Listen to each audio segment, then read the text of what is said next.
Bankat në pjesën më të madhe po financojnë blerjen e pasurive të paluajtshme dhe banesave për individët dhe për bizneset, ndërsa shumë pak po financohet për blerje pajisjesh, një instrument që do të ndikonte në rritjen e produktivitetit në ekonomi. Monitor shkruan se rreth 400 miliard lek, 4 miliard euro, ose gjysma e stokut të huas që është dhënë nga bankat deri në fund të vitit 2024, ka shkuar për pasuri të paluajtshme dhe blerje banesash.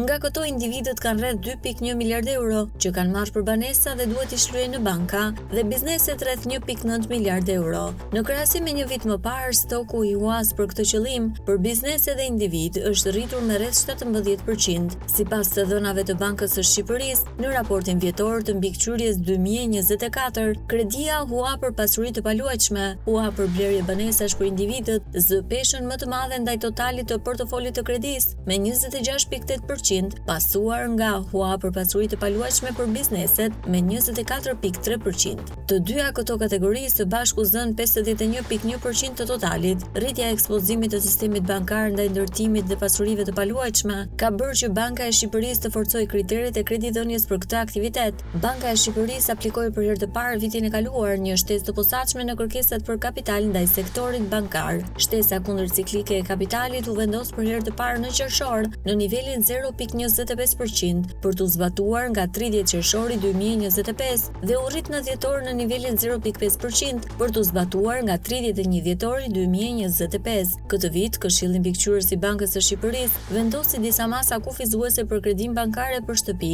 Sipas vendimit, raporti tavani i kredisë ndaj vlerës në monedhën lek do të jetë 85% për shtëpinë e parë dhe 80% për shtëpinë e dytë, ndërsa në valutë të huaj 75% për shtëpinë e parë dhe 70% për shtëpinë e dytë.